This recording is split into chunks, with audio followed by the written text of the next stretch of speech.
大家好，又係讀你聽嘅時候。係，好。你講啦。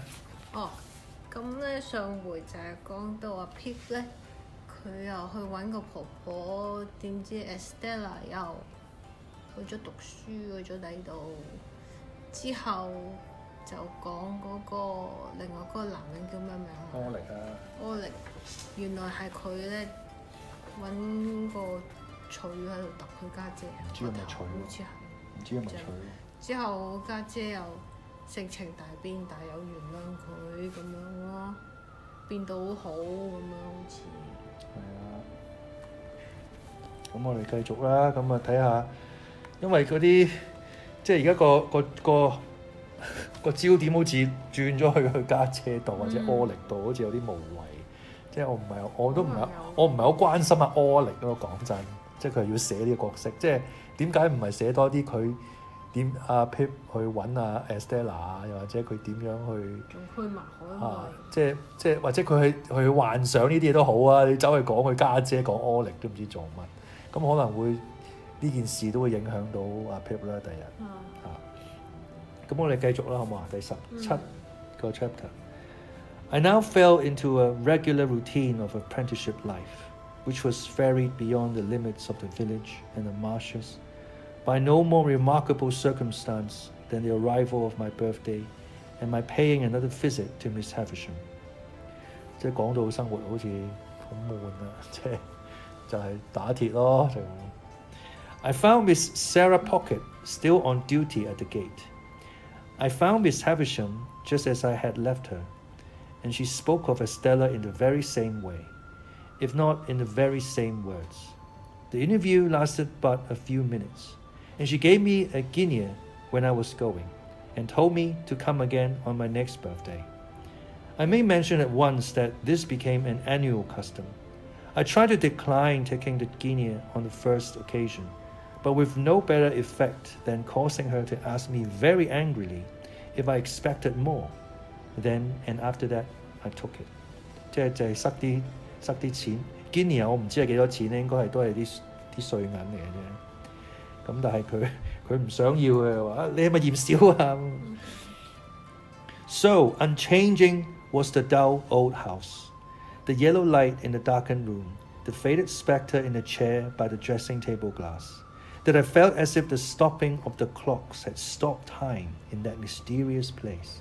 And while I and everything else outside it grew older, it stood still.Daylight never entered the house as to my thoughts and remembrances of it, any more than as to the actual fact. It bewildered me, and under its influence I continued at heart to hate my trade and to be ashamed of home. 即係佢依然都係去到呢個永遠唔會老化嘅屋嗰度，呢個老婆婆屋度，但係佢去親除咗覺得啲嘢永恆不變之外，佢就係覺得好自卑。好唔中意自己嘅出身。Imperceptibly, I became conscious of a change in Biddy, however. Her shoes came up at the heel. Her hair grew bright and neat. Her hands were always clean. She was not beautiful. She was common, and could not be like Estella. But she was pleasant and wholesome and sweet-tempered. She had not been with us more than a year,when I observed myself one evening that she had curiously thoughtful and attentive eyes that were very pretty and very good. 咁即係咩啊？即係夾女喎，佢喺度夾阿 Biddy 喎。咁 Biddy 係咩？有一個女仔之前同佢一齊特訓做上流嗰啲啦。咁佢係叻啲嘅，佢叻過阿 Pip 嘅，知道上流社會好多嘢嘅，有教阿 Pip 嘢嘅。咁而家佢喺度做咩咧？佢就頂阿柯力嘅工。即係柯力就自從打傷咗佢家姐之後就即係都仲喺度翻工嘅，但係就即係似乎即係退下一個比較重要嘅位置啦。咁啊 Biddy 就 cover 咗佢，同埋阿 Biddy 又因為佢家姐做唔到嘢一排，咁啊 Biddy 又頂佢家姐個位咁樣。咁而家佢就成日對住 Biddy 啲嘢食俾佢。係啦，即係佢成日對住 Biddy 就開始發覺，咦 Biddy 幾正喎，冇 Estella 咁正。但係都正喎，即係咁。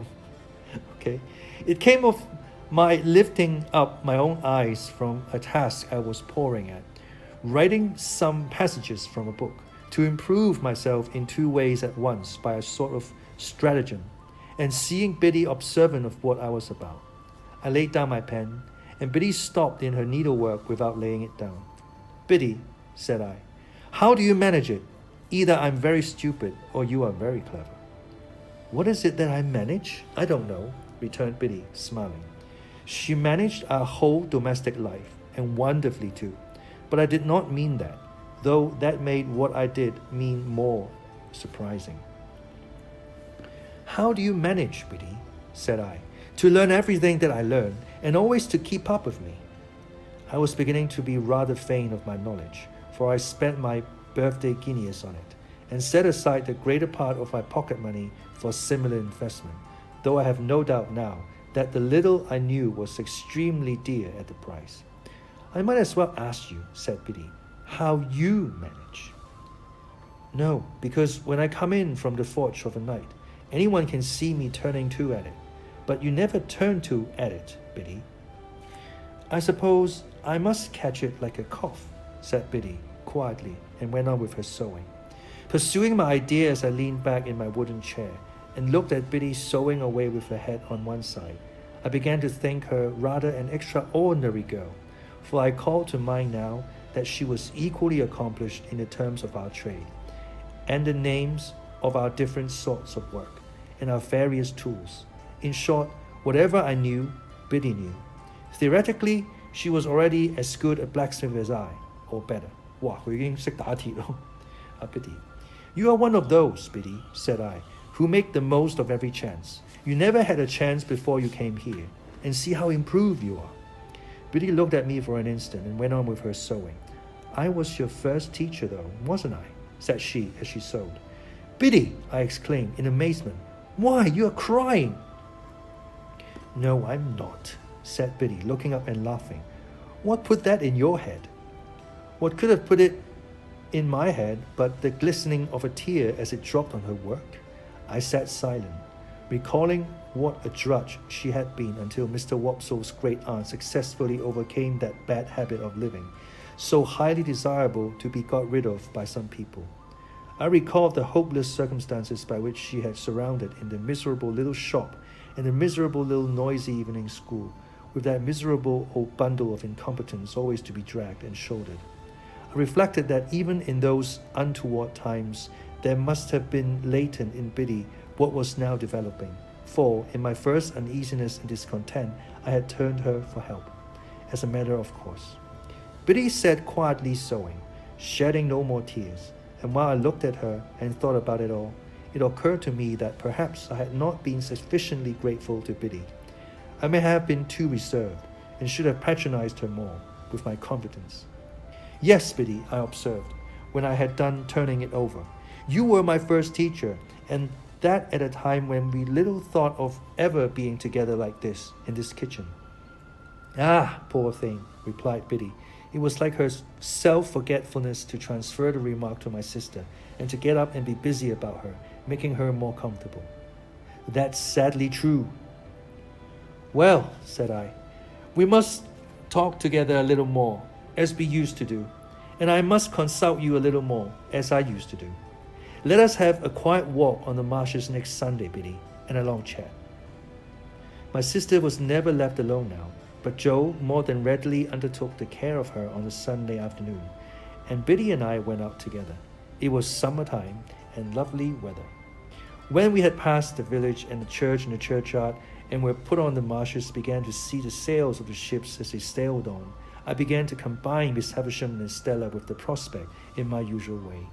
When we came to the riverside and sat down on the bank, with the water rippling at our feet, making it all more quiet than it would have been without that sound, I resolved that it was a good time and place for the admission of Biddy into my inner confidence. "Biddy," said I, after bidding her to secrecy, "I want to be a gentleman." "Oh, I wouldn't if I was you," she returned. "I don't think it would answer." "Biddy," said I, with some severity, "I have particular reasons for wanting to be a gentleman." "You know best, Pip, but don't you think you are happier as you are?" "Biddy," I exclaimed impatiently. I'm not at all happy as I am. I am disguised with my calling and with my life. I've never taken to either since I was bound. Don't be absurd. Was I absurd? Said Biddy, quietly raising her eyebrows. I'm sorry for that. I didn't mean to be. I only want you to do well and to be comfortable. Well then, understand once for all that I never shall or can be comfortable or anything but miserable there, Biddy, unless I can lead a very different sort of life from the life I lead now. That's a pity, said Biddy, shaking her head with a sorrowful air. Now, I too had so often thought it a pity that, in a singular kind of quarrel with myself which I was always carrying on, I was half inclined to shed tears of vexation and distress when Biddy gave utterance to her sentiment and my own. I told her she was right, and I knew it was much to be regretted, but still it was not to be helped. If I could have settled down, I said to Biddy, plucking up the short grass within reach, much as I had once upon a time pulled my feelings out of my hair and kicked them into the brewery wall. If I could have settled down and been but half as fond of the forge as I was when I was little, I know it would have been much better for me. You and I and Joe would have wanted nothing then, and Joe and I would perhaps have gone partners when I was out of my time, and I might even have grown up to keep company with you, and we might have sat on this very bank on a fine Sunday, quite different people. I should have been good enough for you, shouldn't I, Biddy? Biddy sighed, and she looked at the ships sailing on and returned for answer. Yes, I'm not over particular. 好慘啊！Biddy 話 Yes, I'm not over particular， 即係話係我係好平凡咁樣，好慘。It scarcely sounded flattering, but I knew she meant well. Instead of that, said I, plucking up more grass and chewing a blade or two, see how I'm going on? Dissatisfied and uncomfortable, and what would it signify to me being coarse and common if nobody had told me so? Biddy turned her face suddenly towards mine and looked far more attentively at me than she had looked at the sailing ships. It was neither a very true nor a very polite thing to say, she remarked, directing her eyes to the ships again. Who said it? I was disconcerted, for I had broken away without quite seeing where I was going to. It was not to be shuffled off now, however, and I answered, the beautiful young lady at Miss Havisham's, and she's more beautiful than anybody ever was, and I admire her dreadfully, and I want to be a gentleman on her account. Having made this lunatic confession, I began to throw my torn-up grass into the river, as if I had some thoughts of following it. Do you want to be a gentleman to spite her or to gain her over? Biddy quietly asked me after a pause. 好直接啊，呢個問題。明唔明啊？ I don't know, I moodily answered. Because if it is to spite her, Biddy pursued, I should think, but you know best, that might be better and more independently done by caring nothing for her words. And if it is to gain her over, I should think, but you know best, she was not worth gaining over. Take your word, 冇理八婆. Exactly what I myself had thought many times. Exactly what was perfectly manifest to me at the moment. But how could I, a poor day's village lad, avoid that wonderful inconsistency into which the best and wisest of men fall every day? It may be all quite true, said I to Biddy, but I admire her dreadfully. In short, I turned over my face when I came to that, and got a good grasp on the hair on each side of my head, and wrenched it well. All the while knowing the madness of my heart to be so very mad and misplaced, that I was quite conscious it would have served my face right if I had lifted it up by my hair and knocked it against the pebbles as a punishment for belonging to such an idiot. Biddy was the wisest of girls, and she tried to reason no more with me. She put her hand, which was a comfortable hand, though roughened by work, upon my hands, one after another, and gently took them out of my hair. Then she softly patted my shoulder in a soothing way, while with my face upon my sleeve I cried a little, exactly as I had done in the brewery yard, and felt vaguely convinced that I was very much ill-used by somebody, or by everybody, I can't say which. I'm glad of one thing, said Biddy, and that is, that you have felt you could give me your confidence, Pip. And I'm glad of another thing, and that is that, of course, you know you may depend upon my keeping it and always so far deserving it. If your first teacher had been your teacher at the present time, she thinks she knows what lessons she would set. But it would be a hard one to learn, and you have got beyond her, and it's of no use now. So, with a quiet sigh for me, Biddy rose from the bank and said, with a fresh and pleasant change of voice, "Shall we walk a little farther or go home?" "Biddy!" I cried, getting up, putting my arm around her neck and giving her a kiss. "I shall always tell you everything." "Till you're a gentleman," said Biddy. "You know I never shall be, so that's always. Not that I have any occasion to tell you anything, for you know everything I know, as I told you at home the other night." "Ah," said Biddy, quite in a whisper, as she looked away at the ships, and then repeated, with a former pleasant change, "Shall we walk a little farther or go home?" I said to Biddy we would walk a little farther, and we did so. And the summer afternoon toned down into the summer evening, and it was very beautiful. I began to consider whether I was not more naturally and wholesomely situated, after all, in these circumstances, than playing beggar my neighbour by candlelight in the room with the stopped clocks, and being despised by Estella. I thought it would be very good for me if I could get her out of my head, with all the rest of those remembrances and fancies, and could go to work determined to relish what I had to do and stick to it and make the best of it. I asked myself the question where I did not surely know that if Estella were beside me at that moment instead of Biddy, and she would make me miserable, I was obliged to admit that I didn't know it for a certainty. And I said to myself, "Pip, what a fool you are." We talked a good deal as we walked, and all that Biddy said seemed right. Biddy was never insulting or capricious, or Biddy today and somebody else tomorrow. She would have derived only pain and no pleasure from giving me pain. She would far rather have wounded her own breast than mine.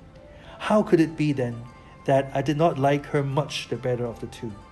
"Biddy," said I, when we were walking homeward, "I wish you could put me right." "I wish I could," said Biddy. "If I could only get myself to fall in love with you. You don't mind my speaking so openly to such an old acquaintance?" "Oh dear, not at all," said Biddy. "Don't mind me. If I could only get myself to do it, that would be the thing for me." "But you never will, you see," said Biddy. It did not appear quite so unlikely to me that evening as it would have done if we had discussed it a few hours before. I therefore observed I was not quite sure of that. But Biddy said she was, and she said it decisively. In my heart I believed her to be right, and yet I took it rather ill too, that she should be so positive to the point. When we came near the churchyard, we had to cross an embankment and get over a stile near a sluice gate. There started up from the gate, or from the rushes, or from the ooze, old Orlick. "Halloa!" he growled. Where are you two going?" "Where should we be going but home?" "Well then," said he, "I'm jiggered if I don't see you home." This penalty of being jiggered was a favourite supposititious case of his. Supposititious case of his. 哇，真係唔識呢個字。He attached no definite meaning to the word that I'm aware of, but used it, like his own pretended Christian name, to affront mankind and convey an idea of something savagely damaging. When I was younger, I had a general belief that if he had jiggered me personally, he would have done it with a sharp and twisted hook. Biddy was much against his going with us, and said to me in a whisper, "Don't let him come. I don't like him." As I did not like him either, I took the liberty of saying that we thanked him, but we didn't want seeing home. He received that piece of information with a yell of laughter and dropped back, but came slouching after us at a distance. Curious to know whether Biddy suspected him of having had a hand in that murderous attack of which my sister had never been able to give any account, I asked her why she did not like him. "Oh," she replied, glancing over her shoulder as he slouched after us, "because I am afraid he likes me." "Oh, good old. Did he ever tell you he liked you?" he asked indignantly. "No," said Biddy, glancing over her shoulder again. "He never told me so, but he dances at me whenever he can catch my eye. However novel and peculiar this testimony of attachment, I did not doubt the accuracy of the interpretation. I was very hot indeed upon old Oleg's daring to admire her, as hot as if it were an outrage on myself. But it makes no difference to you, you know, said Biddy calmly. No, Biddy, it makes no difference to me. Only I don't like it. I don't approve of it. Nor I neither, said Biddy, though that makes no difference to you. Exactly, said I. But I must tell you, I should have no opinion of you, Biddy, if he danced at you with your own consent. I kept an eye on Oleg after that night, and whenever circumstances were favorable to his dancing at Biddy, got before him to obscure that demonstration. He had struck root in Joe's establishment by reason of my sister's sudden fancy for him, or I should have tried to get him dismissed. He quite understood and reciprocated my good intentions, as I had reason to know thereafter. And now, because my mind was not confused enough before, I complicated its confusion 50,000-fold by having states and reasons when I was clear that Biddy was immeasurably better than Estella, and that the plain, honest working life to which I was born had nothing in it to be ashamed of, but offered me sufficient means of self-respect and happiness. At those times, I would decide conclusively that my disaffection to dear old Joe and the forge was gone, and that I was growing up in a fair way to be partners with Joe and to keep company with Biddy, when all in a moment some confounding remembrance of the Havisham's days would fall upon me like a destructive missile and scatter my wits again. Scattered wits take a long time picking up, and often before I had got them well together, they would be dispersed in all directions by one stray thought, that perhaps after all Miss Havisham was going to make my fortune when my time was out. If my time had run out, it would have left me still at the height of my perplexities, I dare say. It never did run out, however, but was brought to a premature end, as I proceed to relate. 即係呢度其實都係有講無端端講Biddy 同pip 嘅關係啦。即係之前就冇講好多Biddy有提佢，但係今次就直情係講Biddy 好好喎。即係其實Biddy係好搶分嘅喎，喺呢個 chapter 嗰度，即係佢會令到讀者覺得，喂，其實Biddy好好啊，好啱你啊，點解你唔揀Biddy咧？而亦都聽得出Biddy係應該係中意pip 嘅，即係或者起碼有 consider pip 啦，會 consider pip。咁但係pip 就真係冇 consider，佢只不過係口講話，唉，如果我識諗啲，我就同你一齊啦。我識諗啲，我就真係應該同你一齊噶。即係我應該好好地打呢份工，好好地同你一齊。呢個就係我嘅人生咯。But即係呢個就係講 but 就係佢唔得咯，即係佢每一次諗起 Miss Havisham 認識佢嘅日子，喺佢屋企度嘅日子，佢就搞到佢個人錯亂晒，佢翻唔到轉頭。而呢度就係講去到最尾度就係話，佢都其實都好想過一啲平凡嘅日子，即係跌埋心水，同阿 Jo 打工，做阿 Jo 嘅 partner， 同 Biddy 喺埋一齊，咪算咯。但係就係佢就預告咗接落嚟發生嘅事，又會將呢個念頭打碎，打到粉碎。咁將會發生咩事呢？咁就唔知啦。但係佢自己做個 teaser。而我亦都覺得有個伏筆嘅就係Biddy同埋Oleg嘅關係啦，又或者Oleg同佢家姐嘅關係。即係而家有令我少少擔心，即係Oleg會唔會遲啲會襲擊埋Biddy呢？即係飲醉酒咁樣，因為Oleg係成日飲醉酒啊嘛。同埋Oleg係咪其實有襲擊過佢家姐咧，而令到佢家姐性情大變咧？即係其實佢家姐係咪中意咗Oleg咧？定係有啲咩奇怪嘅事發？因為如果唔係唔會咁反常噶嘛，即係有啲奇怪咯，咁我都好擔心咯，即係我希望Biddy唔會俾Oleg侵犯啦，因為但係如果佢俾Oleg侵犯，呢啲就係 drama 咯，就係咁，好嘛？咁我哋繼續下一次再睇落去啦，睇下呢個有咩突發事件發生，令到pip唔可以過安樂日子啦，好嘛？下次再講啦，拜拜。